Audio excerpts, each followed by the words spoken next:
Welcome back to the Art Inside the Craft podcast. I am your host, Jeremy Glazier, and this is episode number 17. Today's guest has his roots in small town Iowa and my hometown of Cedar Rapids, but has traveled the United States playing his music to fans everywhere.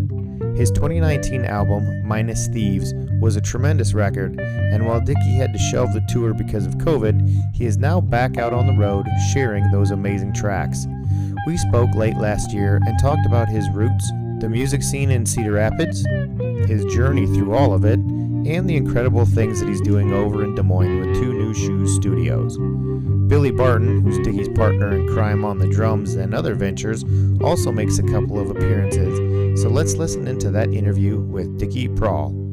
I was going to say the first time that first time and only time that I've been able to catch you live was over at the Mill, and right. You were actually opening up for the Talbot Brothers. Yeah. And I really liked your set. Your music was really, for me, I mean, the best way to really explain music sometimes is to just say it was genuine. Sure. So, well, good. Thank you. I don't like to put into words how someone's music is. It's just, you really have to listen to it. But the best thing I can say is that it was genuine, and I really enjoyed your set. So, thank you, sir. Well, I appreciate it, man. And doing some research on you and the band, pulled up an old Gazette article that filled in a few of the gaps. But I kind of wanted to hear your musical journey. What part of Iowa are you from originally? And then how did you start playing and writing your own music? Sure.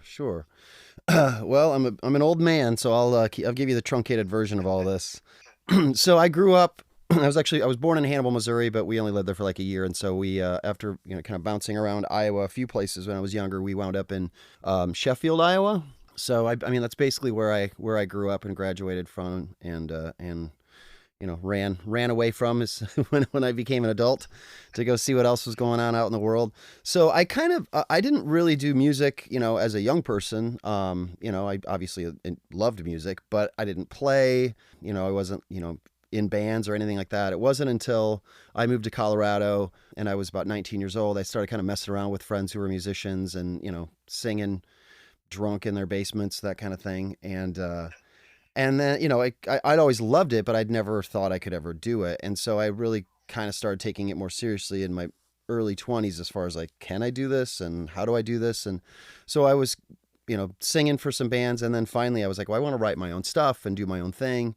So I went out and bought a guitar, and a good buddy of mine, Quentin Duarte, who's from Cedar Rapids, actually, kind of got me going on that journey. And I just started writing songs right away. I didn't want to learn anybody else's stuff. So I just kind of made it up as I went. And that was really how it started. And my first record came out, I think I started playing guitar in the latter half of 95. And my first record was out in September of 98, which was the Somewhere About Here under Dickie Prall Band.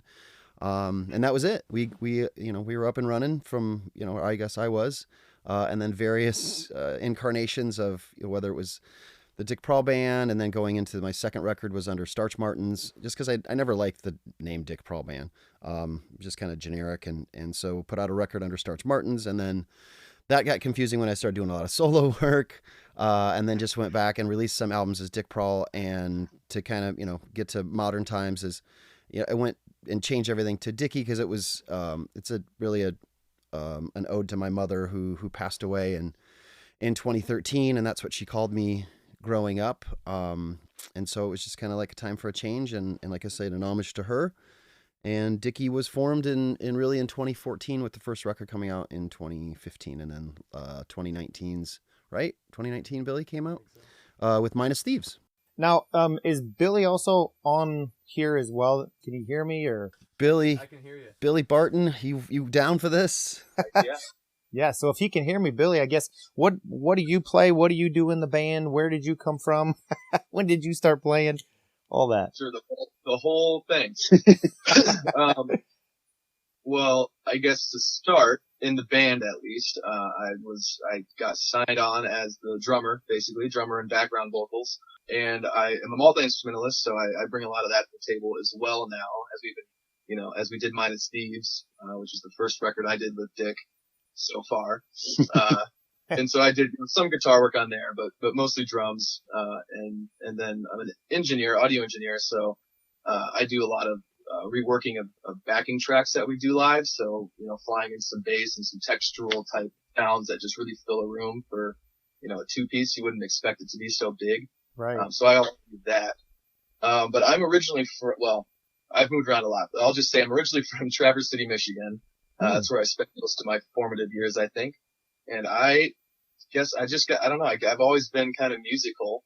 My family was pretty musically inclined. My mom sang, my dad played guitar, sister sang, all this stuff. So I naturally just kind of gravitated towards that and just started kind of teaching myself everything, drums. And then a year after I learned the drums, I was like, I should really learn how to play guitar. So I started learning guitar, and the rest just kind of kept falling until I decided to, do it all and then also do engineering. Yeah, very cool. Jeremy, it's not humbling at all when your drummer is a way better guitar player than you. That's always fun. Yeah. Yeah, it's I wouldn't say way better, just slightly different. Listen, he's also the most, he's got the most humility of any musician I've ever met. So it's a good pairing, because I'm obnoxious and difficult, and he's kind and sweet. It's always nice though to surround yourself with people that are, very good at certain things. Just, it seems like it brings a musicianship up all the way around. So Absolutely. And so one of the things I was curious about too, kind of going backwards a little bit, is in that article from the Gazette, it said that you'd spent a lot of time over in Chicago. Mm-hmm. And so were you playing out over there, and did you kind of specifically go there just to play music, or was it just where you kind of ended up? Yeah, no, it's kind of where I ended up. I was married, so I bounced around a lot after I graduated from high school, and then I wound up actually in Cedar Rapids from 93 to 96, and I met my first wife there, and she ended up taking a job in Chicago. So that's really what put us in Chicago. It was right after, it was literally, God, what? I mean, I'm trying to think. It was like 6 months or so after I had really learned how to, started learning how to play guitar. And so I was really developing what I was doing and writing songs and all of that. And then actually I recorded the first record back in Iowa City. So Chicago was it's just kind of like we wound up there by default, but it was certainly my home. I mean, I was there for 18 years, Jeremy, and I love Chicago. And yeah, a really long time. I just moved back to Iowa 6 years ago? A little over six and a half years ago. And so, yeah, Chicago was great. I mean, there's a bar there that's pretty famous, at least in the musician circuit, which is called Shuba's, which is about a 225 cap space. And they really kind of, helped develop what I do and kind of nurtured me and became just kind of a fantastic platform for me to really grow.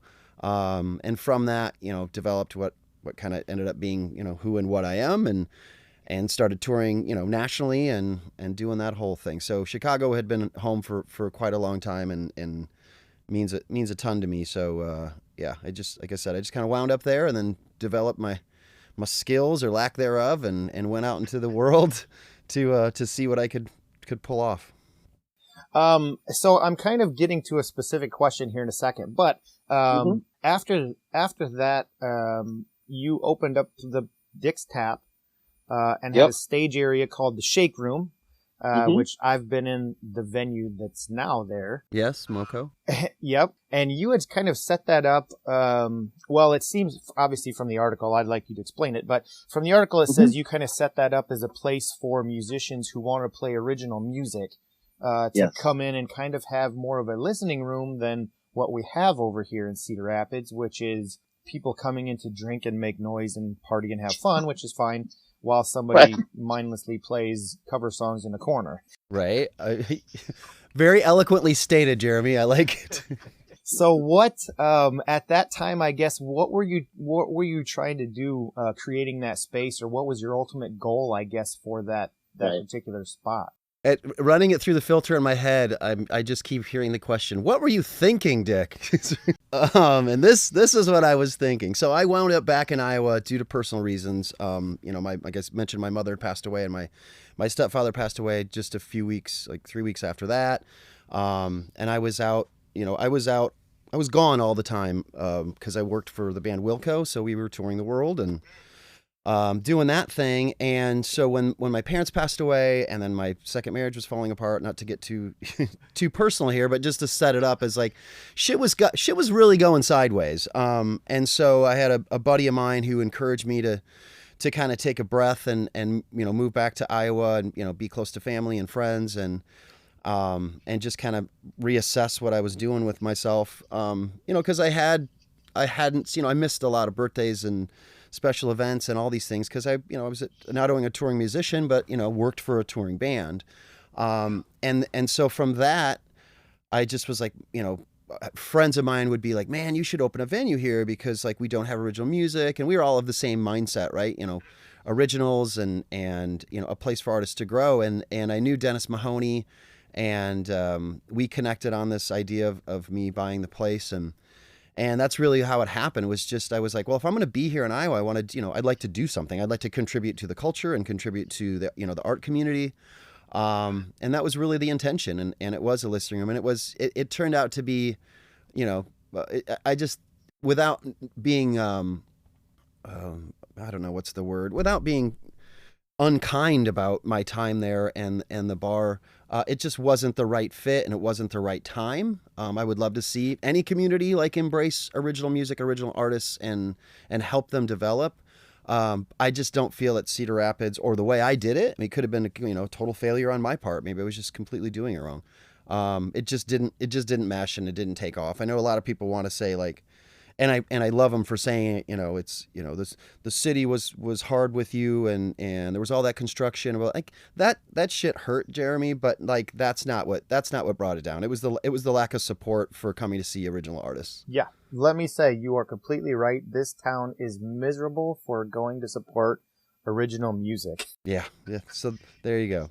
Yeah. The last time I was over there was to see Brian Johannesson.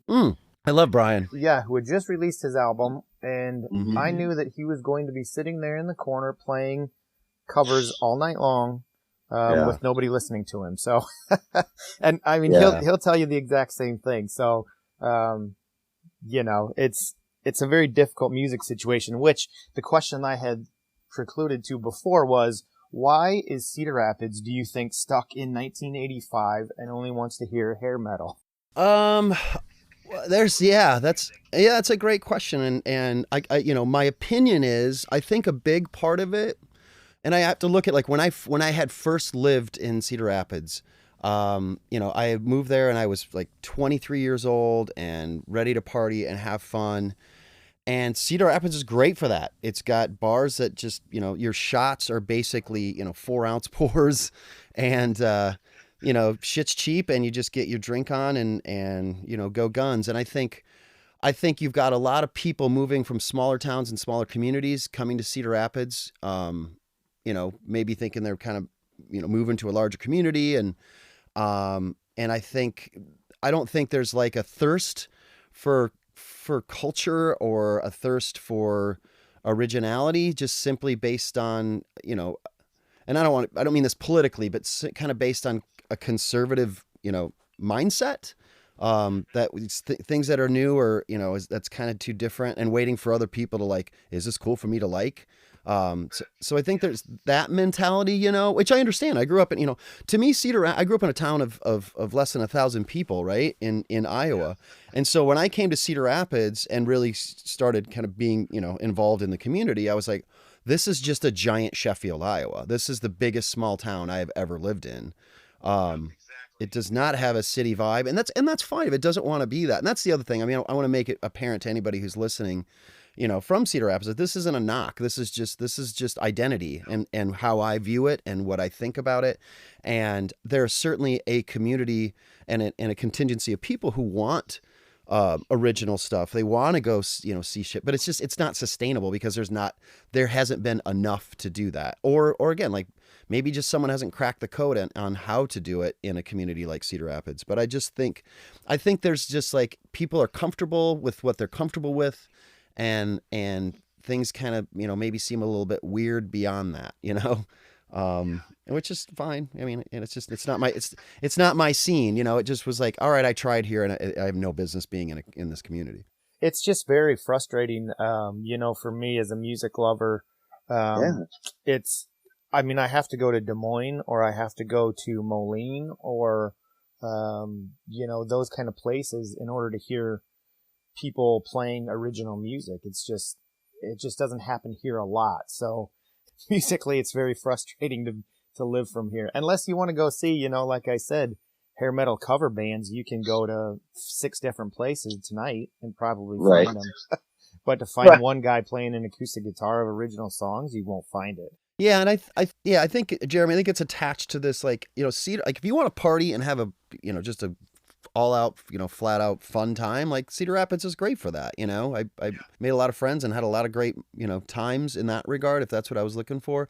And I think it's just that idea, like you kind of hit it earlier. It's like this idea of like everybody needs to be a party band and, crank out this kind of energy that, keeps booty shaking and people partying. And it's like, it's fine. It just sucks that there's like, where's that space where like, I actually want to listen to the music and not just like sit down and like everybody sip, freaking green tea and talk about crocheting. It's like, you can still get that same, it's the lack of dynamic, I think. I mean, there's some good, I love, I think Trees Reach is an incredible band.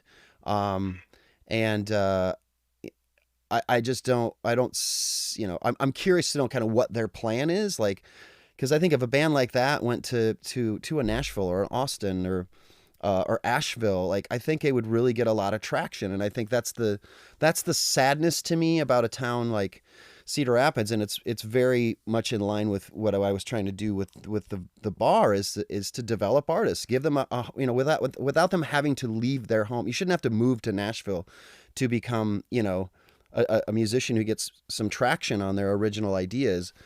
So kind of 2 things happen in a community like that, right? Either A, you move, which is sad because then you're losing, good artists in your community, or second, they can't afford to move, or they just don't want, they love where they live. They love their family and their friends and they want to stay there. So they just kind of fizzle out and kind of fold back into the, the fabric of the community without ever doing anything. And that's super sad. Yeah. Yeah, it really is. Okay, well, let's move on to happier thoughts. Yeah. Right on. I just, when this subject comes up, I've talked to so many musicians around this area that all kind of have that same feeling. And it's just really tough, as a music lover to be not stuck here, but to have that kind of a music vibe. So I'm glad I get to get that out every now and then. Right on. Bring it, buddy. Okay, so let's talk about the band Dickie with you and Billy. So how did you guys actually start working together or meet and decide to start creating some music? Sure. So basically, the bar's kind of threaded into here. So I was, working my butt off trying to make the bar work, and there's a kid who's from Traverse City, Peter Malakar, and then Connor Hirsch. Were coming through Cedar Rapids, who I knew Connor very well because I knew his family very well, and they're huge music supporters and promoters in Traverse City, Michigan. So they were coming through town, wanted to say hey, and then Peter struck up this conversation about like, was I looking for a bartender and blah blah blah. I was like, are you going to move to Cedar Rapids? He's like, yeah, why not? If you got a place, and he was a bass player, and it was like, well, I need a bass player, so it's kind of serendipitous. So he moved to Cedar Rapids, started working there, and he's like, hey, I know this drummer back home. I'm like, you're going to try to rope someone else from Traverse City to move to Cedar Rapids? He's like, well, I can talk to him about it, blah, blah, blah. Well, Billy was, kind of between projects and kind of looking to make a change, and get back into doing music, as much as he could. So he came out and auditioned and just crushed it. I mean, he sounded great. Super personable, nice guy, just had kind of all the things that you want in someone. And that honeymoon continues. I still think he's a great guy and love working with him. And that was really it. And then we distilled down just to a 2-piece. I think the biggest reason is Billy and I just gelled so well and worked together so well that it made the most sense. And then, so we, within your first year of living in Cedar Rapids, we wound up doing the record with Pat Sansone of Wilco and Josh Shapira out of Chicago, and then that was it. So that was it. And now, now we're just we should have been touring all this past year, and weren't, because it should have been, supporting that record. So now we're kind of waiting to get back at it. But we've built a studio at my girlfriend's place, and which is fantastic. And so we're just going to start cranking out music here this spring and into the summer, and then see where that leads us, and hopefully get back to touring again. Cool. So with the way that you guys are set up now, it's just you and Billy. And then Billy, you had said you kind of do like a lot of the backing tracks. So when you guys get out live, is that how you're going to perform? Is just the two of you with like those backing tracks? Yeah, that's pretty much how we do it. And we had, bass players that would fill in for some of those bigger shows, but sure, we just kind of started to realize, and we always kind of flew in the like string arrangements and stuff that was very necessary, I guess, for the last Dickie record. Yeah, just very textural. Things that make the songs that we flew in. And then it just kind of got to the point, like they said, that we just worked so well together, and the two-piece dynamic just, meshed super well. So we're like, we can just fly in all of this stuff and fly in the basses and pretty much everything and do it that way. And I think Dick noticed too, because I'm particularly I would like to play with a bunch of people if possible, just to have that on stage dynamic. Yeah, sure. And I think Dick would too, but I think it was right before the pandemic. I think Dick saw a show here in Des Moines, Susto, and he told me, he was like, they full band, but they also do all the backing tracks. And he's like, nobody seems to notice or care. He's like, we could do that. And I was like, absolutely, let's do it then. Like, we don't need it, Right. Yeah. We always felt like it was kind of like us playing karaoke versions of our own songs, but it's really not, because the backing tracks and the pad and everything we're adding are just another instrument that we have played and have brought in, Yeah. It's just to do 8 things with 2 arms. Yeah, and it's and to spring off that, it's the backing track things is so textural, and like it would bore the hell out of someone playing keyboards or cello to just do the kind of one note passes, and you know what I mean, and to hire them to do that and pay them, forget that. So yeah, no, I think I think kind of with the way music is progressing, if you can do more with less, you know what I mean? Great point. Yeah, absolutely. Obviously more profitable, but also on a performance end, I mean, you get exactly what you want to hear. And as the creative, you two are the creative, I guess, whatever behind all of the music, of course, you get exactly what you want. So yeah, exactly. Yeah, I mean, we're creating the parts. The ideas are all still there, and it's and it was a concern of like, are we just kind of like doing karaoke? It's like, no, it's like these are things that would like, and I don't want to give too much away, but there's going to be some changes within just this 2-piece that we're going to start working on that lend itself to making that big sound, not having backing tracks. So that'll hopefully be put upon the public come this summer. So we're excited about that. Yeah, that's awesome. So you guys didn't get a chance really to tour because that last album came out in like September of 2019. Did you guys get out on the road at all then, or not at all? No, man. We did a few shows in September. Kicking off, I think we did 1 or 2 in September, but kicking off November, and then we did, I think, November, and then the Bernie thing in November, and then January. Yeah. And I moved, and that was the other thing, is like I moved, and then we actually got signed to a good agency like 2 weeks before the pandemic. Yeah, that was going to really map out our fall, and winter touring for 2020, and it just went. Wow. So, I mean, I know you said that you guys have got the 2 New Shoe studios over in Des Moines. So I guess, what are you guys doing with that space? I was kind of curious from the videos and stuff I saw. Like, what all's going in there? What all are you guys going to be doing there? Oh, great question. So we had, unfortunately, the space that we had, shown in video and whatnot, we had to move because there was a big tussle with the landlord. So we then Carrie offered up, that's my girlfriend. She offered up her space, which is even better. So we moved over here. So really, Carrie's a photographer and a videographer. Billy's an audio engineer and clearly a musician. I'm clearly a musician, do communications. Super good writer. So thank you. Ideas and writing and all that stuff. So we just kind of collectively put our skills together and wanted to do this Two New Shoes thing, because we can do not only stuff that's Dickie focused, video and music, but do it for other musicians, we work on advertisement campaigns, like branding, things of that nature. We already did something for Carrie's day gig for Furno. There's just a lot of opportunity to do a lot of different things and have fun with it, and not eke it out as like, well, this is our vocation, so we have to, scrap for every dollar to make this work. Like, I have a full-time gig, Carrie has a full-time gig. Billy's full-time gig is really helping run this studio and making sure it happens. So it's just it's really just something that's like, we'll take on any project that's fun to do. That's a marketing project, a branding project, video, podcasts. We can it's kind of multimedia is what it really is. Yeah, that's great. I was anxious to talk to you about that, to hear exactly what you guys were doing. I'm sure there's other places doing it, but it's cool. I thought that you guys were creating that space to,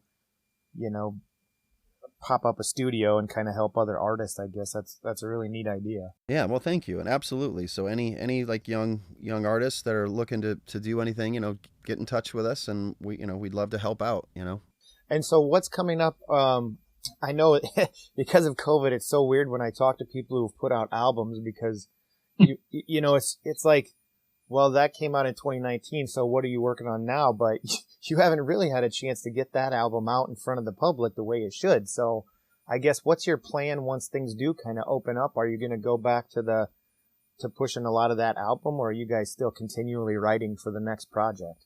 I think it'll just be all encompassing, really, Jeremy. I mean, we definitely, are proud of Minus Thieves, and, want to show those songs off.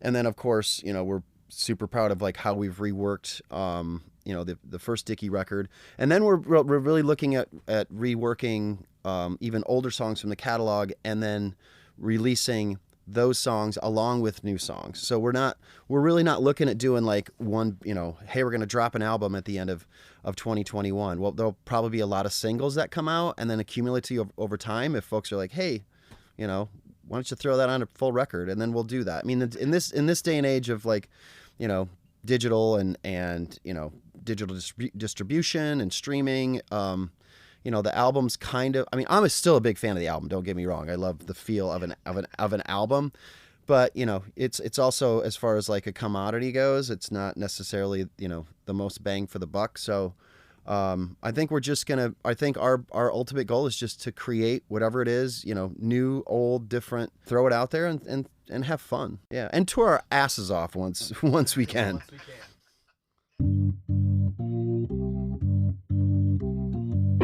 Thank you to Dickie and Billy for talking about the music they create and giving us an inside look at how Dickie has built a reputation as a powerful singer-songwriter. You can find Dickie on all social media platforms, as well as his website, dickiemusic.com. His latest single, Stack It, is available on all streaming platforms, and his Instagram always has where he'll be playing next. Keep an eye out on my Instagram page, Black Cat Bone Productions, for the latest concert photography and podcast projects in the works. I greatly appreciate everyone that takes time to listen to these episodes, and I will catch you all down the road.